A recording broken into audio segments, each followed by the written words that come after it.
नमस्कार साथियों, स्वागत है आपका विवेक स्टडी पॉइंट में। 200 से अधिक प्रश्नों की हल श्रृंखला को लेकर के मैं आपके साथ हूँ। आज दूसरा भाग है। पहला भाग में 50 प्रश्न हम लोगों ने हल किए थे। आज 51 प्रश्न से शुरू करेंगे और ये श्रृंखला बहुत लंबी जाएगी। इसके फीडबैक आप कमेंट बॉक्स में ज़रूर लिखें और यदि आप चैनल पर नए हैं तो चैनल को सब्सक्राइब करना ना भूलें। अगले वीडियो की नोटिफिकेशन आप तक सबसे पहले पहुँचे, इसके लिए बेल आइकन को भी प्रेस करें। तो आज का पहला प्रश्न चलिए देखते हैं। पहला प्रश्न है, खरीफ धान की फसल जिसकी बुवाई मई एवं जून माह में करते हैं तथा कटाई सितंबर अक्टूबर माह में करते हैं कहलाती है। तो जिसकी बुवाई मई एवं जून में होगी और कटाई सितंबर अक्टूबर माह में होगी, ऐसी फसल को क्या कहेंगे? पहला ऑप्शन है औस फसल, दूसरा है बोरो, तीसरा है अमन, चौथा है या इनमें से कोई नहीं।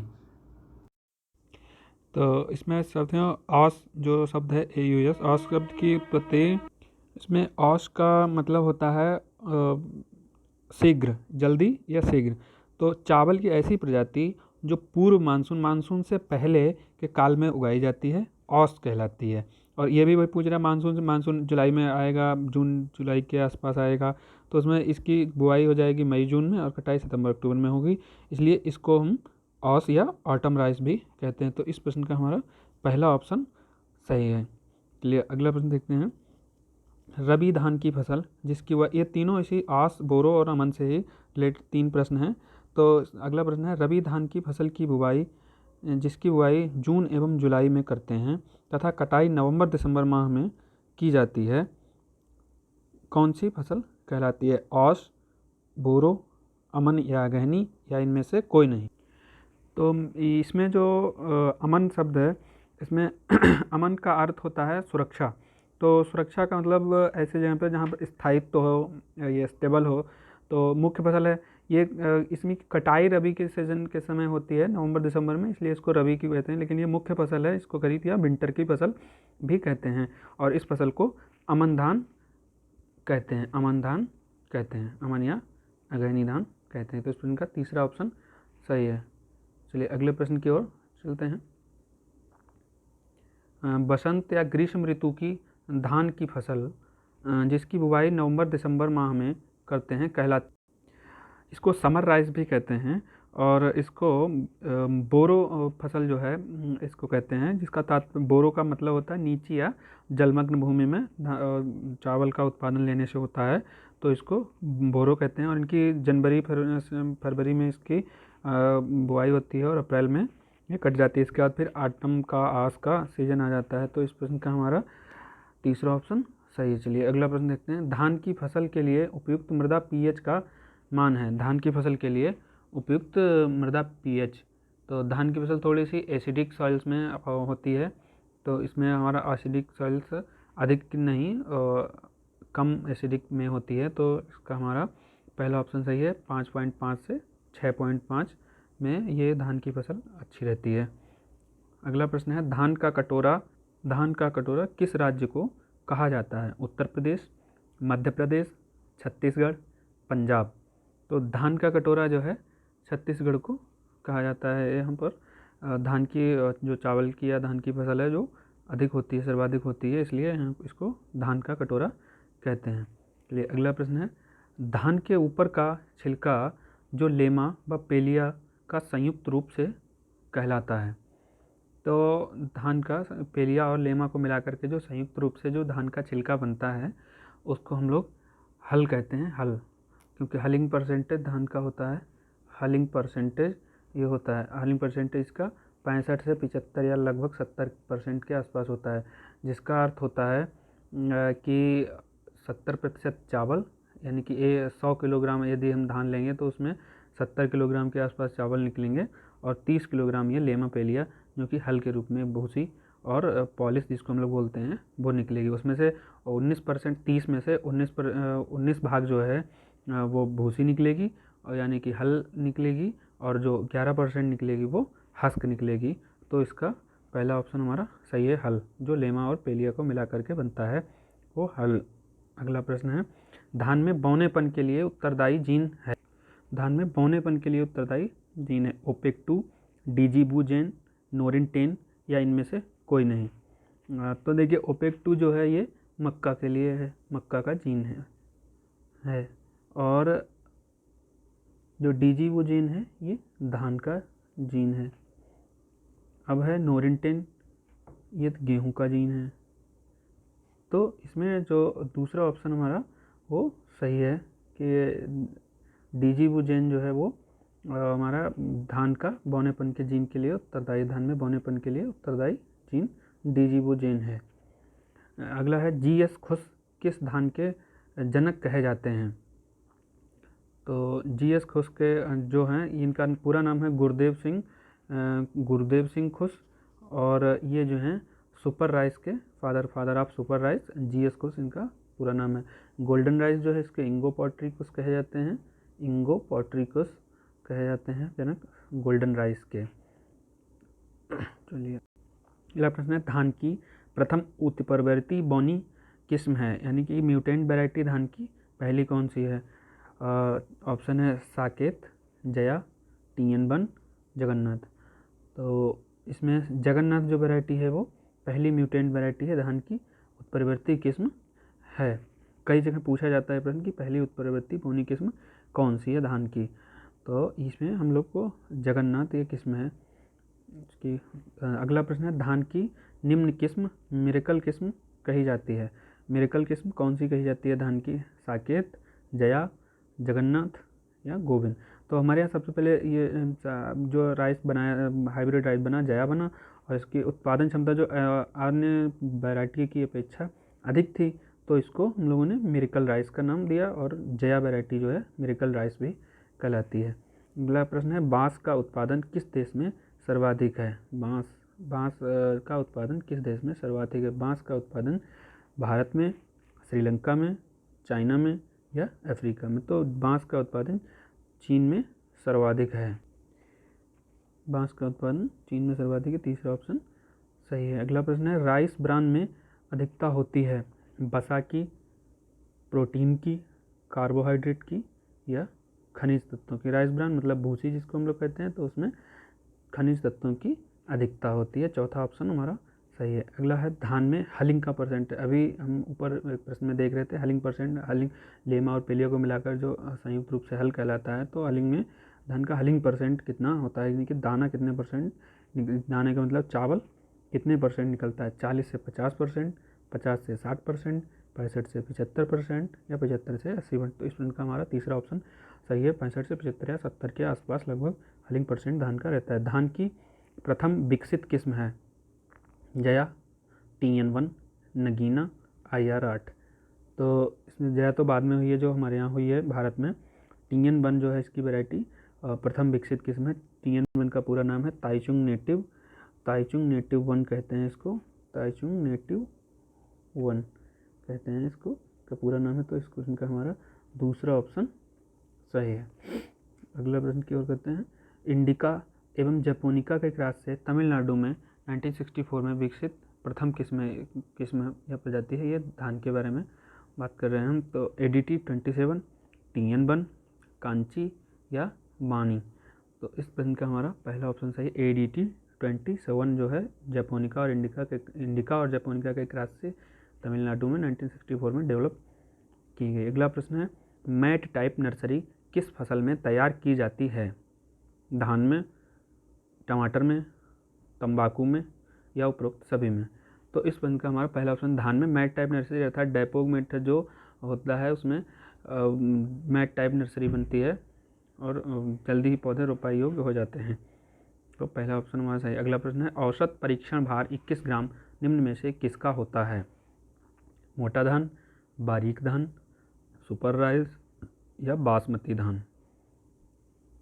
तो इसमें चौथा ऑप्शन हमारा सही है, बासमती धान का 21 ग्राम होता है, बारीक धान का 20 ग्राम होता है, मोटे धान का 25 ग्राम होता है और इसका 24.7 ग्राम होता है सुपर राइस का टेस्ट वेट। तो इसका हमारा चौथा ऑप्शन सही है, बासमती का 21 ग्राम होता है। अगला प्रश्न है बच्चों एवं वृद्धों के लिए सर्वाधिक उपयुक्त विटामिन ए से भरपूर, विटामिन ए का सर्वाधिक किसमें पाया जाता है? विटामिन ए, ये बीटा कैरोटीन, इसको गोल्डन राइस में कहते हैं। गोल्डन राइस के फादर इंगो पोर्ट्रिकस हैं। अगला प्रश्न है धान के खेत से किस गैस का वातावरण में उत्सर्जन होता है? CO2 carbon dioxide, N2 nitrous oxide, nitrogen, तीसरा मीथेन और हाइड्रोजन सल्फाइड, हाइड्रोजन डाइसल्फाइड। तो इसमें धान के खेत से हमको मीथेन गैस उत्सर्जित होती है वातावरण में। और अगला प्रश्न है, किस गैस के कारण धान में अकियोची रोग हो जाता है? तो धान में अकियोची रोग जो है हाइड्रोजन डाइसल्फाइड गैस के कारण होता है। अगला प्रश्न है, किस विधि से धान की बुवाई में बीज को पूर्व में अंकुरित कर लिया जाता है? तो लेही विधि में, पौधरोपण विधि में, डैपोक विधि में या श्री विधि में? तो श्री विधि में ऐसे बोलते हैं, डैपोक विधि में ऐसे कर देते हैं। पौधरोपण में तो पौधरोपण ट्रांसप्लांट पूरा पौधा होगा, तीन से चार पत्तियों का, तो उसको ट्रांसप्लांट करेंगे। एक MP में ये लेही विधि प्रचलित है और वहाँ पर लेही विधि में बीज को जो है अंकुरित करके बोया जाता है। इसमें पहला ऑप्शन सही है। धान की बुवाई की डैपोक विधि का विकास हुआ भारत में, फिलीपींस में, इंडोनेशिया में या चीन में? तो इसका डैपोक विधि का विकास जो है फिलीपींस में हुआ। धान की नर्सरी तैयार करने की डैपोक विधि का विकास फिलीपींस में हुआ। अगली है, डैपोक विधि में रोपाई हेतु पौध तैयार हो जाती है 8 से 10 दिनों में, 11 से 14 दिनों में, 15 से 20 दिनों में या 20 से 25 दिनों में? तो इसमें 11 से 14 दिनों में हमारी पौध जो है खेत में रोपाई ट्रांसप्लांटिंग हेतु रेडी हो जाती है, तैयार हो जाती है। तो उसको इसमें प्रश्न में हमारा दूसरा ऑप्शन सही है। डैपोक विधि में 1 हेक्टेयर क्षेत्र में बुवाई हेतु कितने क्षेत्रफल में नर्सरी तैयार की जाती है? इंटेंसिव तरीका है, एक सघन तरीका है नर्सरी तैयार करने के लिए। तो इसमें 25 से 30 वर्ग मीटर क्षेत्रफल जो है 1 हेक्टेयर में रोपाई करने के लिए डैपोक विधि से नर्सरी तैयार करने के लिए पर्याप्त रहता है। सामान्य दशा में अधिकतम उत्पादन के लिए प्रति वर्ग मीटर धान के औसत हिलों की संख्या होनी चाहिए। ये हिल होता है कि एक जगह पर, एक जहाँ पर पौधे पर जहाँ से किल्ले निकलेंगे, एक पौधा या जहाँ से कल्लों को नहीं गिना जाता, जहाँ से अधिक किल्ले निकलेंगे, ये एक हिल हो गया। तो इसमें ये यहाँ से कल्ले निकलेंगे, ऐसे दूसरी जगह पर रोपाई होगी, यहाँ से किल्ले निकलेंगे, ऐसे यहाँ पर रोपाई होगी, तो ये हिल कहलाता है। तो ये एक वर्ग मीटर में लगभग 50 किल्ले यदि होते हैं तो अधिकतम उत्पादन की दशा निर्मित होती है। उसको हम लोग एक वर्ग मीटर में 50 हिल या किल, जिनको हम लोग कहेंगे ठूट जड़ होना चाहिए, 50 जड़ होना चाहिए। तो जिनमें से कल्ले की नहीं गिनती होती है, केवल जड़ों की गिनती होती है। चलिए अगला प्रश्न देखते हैं हम। अगला प्रश्न है, बुशनिंग प्रक्रिया में प्रयोग करते हैं, बीडर का प्रयोग करते हैं, देसी हल का प्रयोग करते हैं, कल्टीवेटर का प्रयोग करते हैं या खुरपी का प्रयोग करते हैं? तो बुशनिंग प्रक्रिया सामान्यतः धान में की जाती है, जिसमें क्रॉस जुताई की जाती है और ये खरपतवार को मारने के लिए, खरपतवार का नियंत्रण करने के लिए या निकालने के लिए कैसे बुशनिंग की प्रक्रिया करते हैं, जिसमें हम लोग देसी हल का प्रयोग करते हैं। ऑप्शन नंबर 2 हमारा सही ऑप्शन है। धान की प्रथम उन्नतशील बौनी पूसा बासमती 2 विकसित की गई। ये कह रहा है प्रथम उन्नतशील बौनी किस्म जो है पूसा बासमती धान की पहली किस्म जो विकसित की गई CRRI में, IARI में, IRRI में या PAU में? तो ये जो है धान की जो पूसा बासमती जो है ये IARI में, क्योंकि इसमें पूसा लगा हुआ है, ज़्यादा से ज़्यादा पूसा लगा हुआ है, तो ये IARI में डेवलप की गई है। अगला है, एरोबिक धान कहते हैं कम पानी वाले धान की खेती को, अधिक पानी वाले धान की खेती को, तैरने वाले धान की खेती को या इनमें से कोई नहीं? तो एरोबिक धान वाला एरोबिक वायवीय धान है, तो अधिक पानी वाला होगा तो वायवीय होगा, नहीं तैरने वाला धान होगा तो फ्लोटिंग होगा, इनमें से कोई नहीं भी नहीं है। तो हमारा पहला ऑप्शन है कम पानी चाहने वाले धान की खेती जो होती है, जिसमें कम पानी लगता है, एरोबिक धान कह सकते हैं। अगला प्रश्न है, धान की श्री विधि सिस्टम ऑफ राइस इंटेंसिफिकेशन विधि की खोज एक पादरी द्वारा की गई, जो कि कहाँ से बिलोंग करता है, कहाँ मतलब ये पूछ रहा है कि धान की श्री विधि का खोज जो है कौन से देश में की गई, भारत में, फिलीपींस में, मेडागास्कर में या इंग्लैंड में? तो इसकी खोज मेडागास्कर में एक पादरी द्वारा की गई। SRI विधि में बीज दर मात्र 5 किलोग्राम प्रति हेक्टेयर लगती है। इसमें रोपाई है तो कितने दिन की पौध का प्रयोग किया जाता है? कितने दिन की? 8 से 10 दिन की, 11 से 14 दिन में, 18 से 20 दिन में, 25 से 30 दिन में? तो SRI विधि में ये जल्दी पौध इसमें तैयार हो जाती है, तो 8 से 10 दिनों में पौध जो है रोपाई योग्य हो जाती है। पहला ऑप्शन सही है। SRI विधि में प्रति हिल मात्र एक पौधा ही लगाई जाती है, एक पौधा लगाया जाता है जिसकी ज्यामिति होती है। ज्यामिति का मतलब ये पूछ रहा है कि डिस्टेंस क्या होता है, तो पौधे से पौधे की दूरी और लाइन से लाइन की दूरी, यानी प्लांट टू प्लांट और लाइन टू लाइन डिस्टेंस कितना होता है SRI विधि में, तो ये 25 से 25 सेंटीमीटर। लाइन से लाइन की दूरी भी 25 से 25 सेंटीमीटर और प्लांट टू प्लांट की दूरी भी 25 सेंटीमीटर होती है। अगला प्रश्न, मैचेटी या ब्यूटाक्लोर धान का प्रभावी खरपतवार नाशी है जो नियंत्रित करता है। तो मैचेटी ट्रेड नेम है जो कि बाजार में मैचेटी के नाम से मिलता है। उसका व्यावसायिक नाम, उसका जो टेक्निकल है ब्यूटाक्लोर है। तो प्रभावी खरपतवार नाशी है, तो ऑप्शन है किसको नियंत्रित करता है, चौड़ी पत्ती वाले खरपतवार, एक वर्षीय घास को, एक या दो दोनों को, या इनमें से किसी को नहीं। तो ये मैचेटी जो ब्यूटाक्लोर है ये चौड़ी पत्ती वाले और एक वर्षीय घास दोनों को नियंत्रित करता है। इस प्रकार हमारा तीसरा ऑप्शन सही है, पहली बार दोनों को नियंत्रित करता है। धान में खैरा रोग के नियंत्रण के लिए छिड़काव हेतु जिंक सल्फेट की चूने के साथ प्रति हेक्टेयर मात्रा क्रमशः होनी चाहिए। 1 kilogram plus 1 kilogram, 1 kilogram zinc sulphate और 1 किलोग्राम चूना, 5 किलोग्राम जिंक सल्फेट और 2.5 किलोग्राम चूना, 5 किलोग्राम जिंक सल्फेट 5 किलोग्राम चूना और 5 किलोग्राम जिंक सल्फेट और 10 किलोग्राम चूना। तो अगर खैरा रोग जो कि जिंक की कमी से लगता है, तो इसमें अगर हम पूर्ति करना चाहते हैं तो 5 किलोग्राम जिंक सल्फेट और 2.5 किलोग्राम चूने की मात्रा हम लोग 1 हेक्टेयर के लिए प्रयोग करते हैं स्प्रे के लिए। धान में गंधी बग का आक्रमण प्रायः किस अवस्था में होता है, नर्सरी अवस्था में, किल्ले निकलने की अवस्था में, दूधिया अवस्था में, दाना पकने की अवस्था में। तो गंधी बग मतलब लेप्टोकोरिसा ओरेटोरियस होता है, लेप्टोकोरिसा ओरेटोरियस होता है। इसका आक्रमण जो है धान में किस अवस्था पर होता है, इसका आक्रमण धान पर दूधिया अवस्था में, दूध बनने की अवस्था, दानों में दूध भरने की अवस्था में इसका आक्रमण खेत में होता है। अगला प्रश्न, धान में सैनिक कीट का आक्रमण होता है धान दिन में, रात में, दोपहर में या कभी भी किसी भी समय इसमें ये नुकसान पहुंचाता है। तो ये जो है नॉकटर्नल प्रकार का अर्थात रात्रिचर जीव है। तो इसका आक्रमण जो है धान में रात में होता है। सैनिक कीट आर्मी वर्म जिसको कहते हैं, इसको कहते हैं माइथिमना सेपरेटा, ये इसका वैज्ञानिक नाम होता है, माइथिमना सेपरेटा का वैज्ञानिक नाम होता है इसका। ये नॉकटर्नल प्राणी है, रात में अटैक करता है। अगला धान में फूलने के पश्चात दानों के स्थान पर गोल पीली गांठें बनना किस रोग का प्रमुख लक्षण है, जीवाणु पत्ती झुलसा, शीथ ब्लाइट, फॉल्स स्मट या इनमें से कोई नहीं। तो ये एक धान में फूलने के पश्चात दानों के स्थान गोल पीली गांठें किस रोग से बन जाती हैं, फॉल्स स्मट से बन जाती हैं, झूठा कंडवा इसको कहते हैं। ये एक सॉइल बोर्न डिजीज़ है, इसके लिए सॉइल ट्रीटमेंट करना हमको ज़रूरी रहता है। कई बार हम सॉइल को सोलर ट्रीटमेंट भी सॉइल का करते हैं। अगला प्रश्न है, धान की नर्सरी में किसकी कमी से सफ़ेदा रोग उत्पन्न होता है, जिंक की कमी से, कॉपर की कमी से, लोहा की कमी से, मैग्नीशियम की कमी से। इस प्रश्न में हमारा तीसरा ऑप्शन सही, लोहे की कमी से, Fe की कमी से नर्सरी में अगर लोहे की कमी है तो फिर इसमें पत्ती में सफ़ेदा रोग लगेगा। अगला प्रश्न, धान में तना बेधक का प्रमुख लक्षण है, पत्तियों का सूखना, पत्तियों का लिपटना, मृत शीर्ष या इनमें से कोई नहीं। तो इसमें डेड हट बनता है तना बेधक में, तो इसमें मृत शीर्ष तीसरा ऑप्शन हमारा सही है।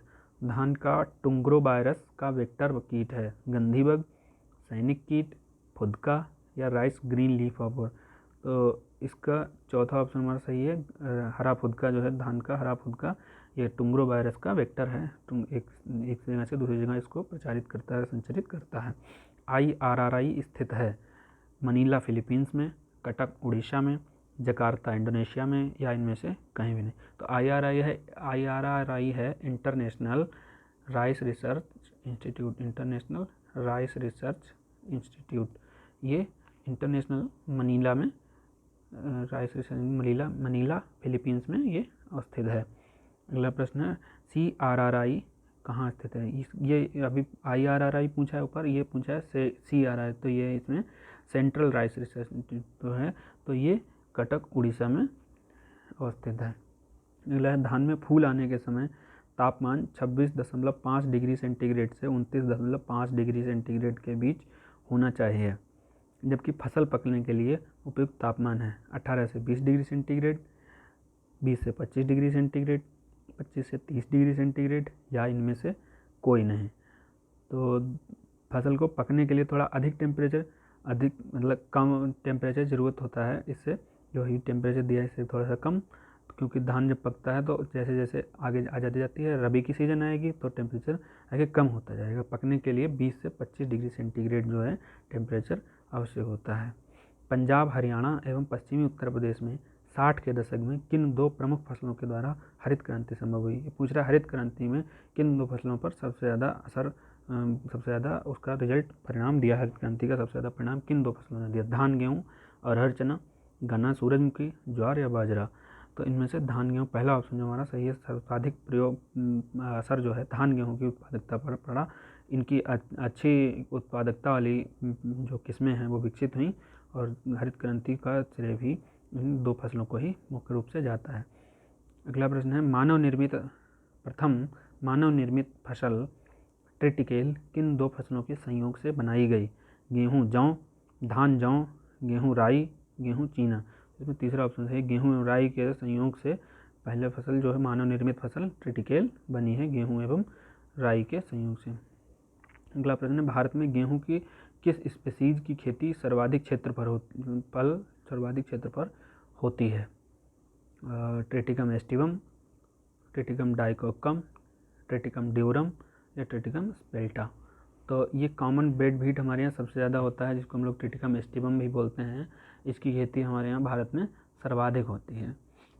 अगला प्रश्न है सूजी या मैक्रोनी के लिए उपयुक्त स्पीसीज है। Triticum aestivum, Triticum डाइकोकम, Triticum durum या ट्रिटिकम स्पेल्टा। तो इस सूजी के लिए ट्रिटिकम ड्यूरम, जिसको मैक्रोनी व्हीट भी हम लोग कहते हैं, ये सर्वाधिक उपयुक्त स्पीसीज है। बांस के जीवन में फूल आता है, ये हम लोग को पता है कि बांस के जीवन में केवल एक बार फूल आता है, उसके बाद ये पक जाता है और इसका जो ढेर होता है वो ख़त्म होने लगता है, धीरे धीरे वहाँ से हटा लिए जाते हैं। अगला प्रश्न, अच्छी रोटी के निर्माण के लिए उत्तरदायी पदार्थ है। वसा, कार्बोहाइड्रेट, ग्लूटेन या इनमें से कोई नहीं। तो जो धान गेहूं का जो प्रोटीन है ग्लूटेन, वो अच्छी रोटी के निर्माण के लिए सहायक है, उत्तरदायी है। बढ़िया फूलती है जो रोटी, में ग्लूटेन का फूलने का कारण भी, रोटी के फूलने का कारण भी ग्लूटेन प्रोटीन ही है। अगला प्रश्न देखते हैं, डायरेक्टरेट ऑफ व्हीट रिसर्च कहाँ है। हैदराबाद में, गाज़ियाबाद में, दिल्ली में या हरियाणा में। तो ये हैदराबाद में कहाँ है, नहीं है। गाज़ियाबाद में नहीं है, दिल्ली में नहीं है। तो ये करनाल में हरियाणा में ये स्थित है। चौथा ऑप्शन हमारा सही है। अगला प्रश्न है, सामान्य रोटी वाला गेहूँ ट्रिटिकम एस्टिवम 2N=42 है।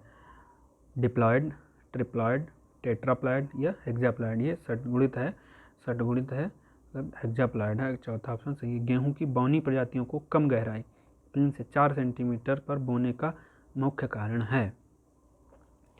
प्रांकुर का छोटा होना, बीज चोल या कलिप्टाइल का छोटा होना, मूलांकुर का छोटा होना या इनमें से कोई नहीं। तो इनमें कम गहराई पर बोने का मुख्य कारण जो है इनका कोलिप्टाइल छोटा होता है, यानी बीज चोल छोटा होता है, इसलिए इनको कम गहराई पर बोते हैं। गेहूं में बोनेपन के लिए उत्तरदायी किस्म का नाम है। ये किस्म गलत लिख गया है यहाँ पर, उत्तरदायी जीन का नाम है ओपेक 2, डीजीबुजेन, नोरिंटेन या टिफ्ट ए। तो ओपेक 2 जो है ये मक्का की है, मैंने अभी पहले प्रश्न में बताया था, मक्का की है। और दूसरी है डीजीबुजेन जो कि धान की है, नोरिंटेन गेहूं की है और टिफ्ट ये बाजरे की है। तो इसमें हमारा गेहूं पूछा है, तो इसमें हमारा तीसरा ऑप्शन सही है। नोरिंटेन जो है गेहूं में बोनेपन के लिए उत्तरदायी किस्म है, उत्तरदायी जीन है जो नोरिंटेन गेहूं में होता है। अगला प्रश्न है, मंडूसी फेलिस माइनर का दूसरा नाम है। मंडूसी फेलिस माइनर जो कि गेहूं का मुख्य खरपतवार है और इसको हम लोग गेहूंसा या गेहूं का मामा भी कहते हैं। तो इसके दूसरा नाम पूछा है, हाथी घास, अंजन घास, पैराग्रास, केनरी ग्रास। तो इसमें ये चौथा ऑप्शन सही है, इसको केनरी ग्रास भी बोलते हैं। आज हम लोग 105 प्रश्न तक हल करेंगे, अर्थात 55 प्रश्न हल करेंगे और अगला वीडियो भी जल्दी आ जाएगा। लेकिन उसके लिए अगर आप चैनल पर नए हैं, आपने सब्सक्राइब नहीं किया है, तो प्लीज़ चैनल को सब्सक्राइब जरूर करें और अगले वीडियो की नोटिफिकेशन आए इसके लिए बेल आइकन को प्रेस करें। अधिक से अधिक लोग इस वीडियो से फ़ायदा उठाएं, उसके लिए अपने फ्रेंड्स के साथ शेयर करें और देखते रहें। अगले और भी कई वीडियो आएंगे। ये जो वीडियो आ रहे हैं, ये जो एग्रीकल्चर के ये जो प्रश्न हैं, ये TGT, PGT और अन्य कई परीक्षाओं के लिए यूपीपीसीएस का जो डीएच है उसके लिए भी ये बहुत सारी परीक्षाओं के लिए समान रूप से उपयोगी हैं, क्योंकि ये सामान्य प्रश्न हैं, बिल्कुल छाटे हुए प्रश्न हैं, बिल्कुल बढ़िया एकदम प्रश्न हैं।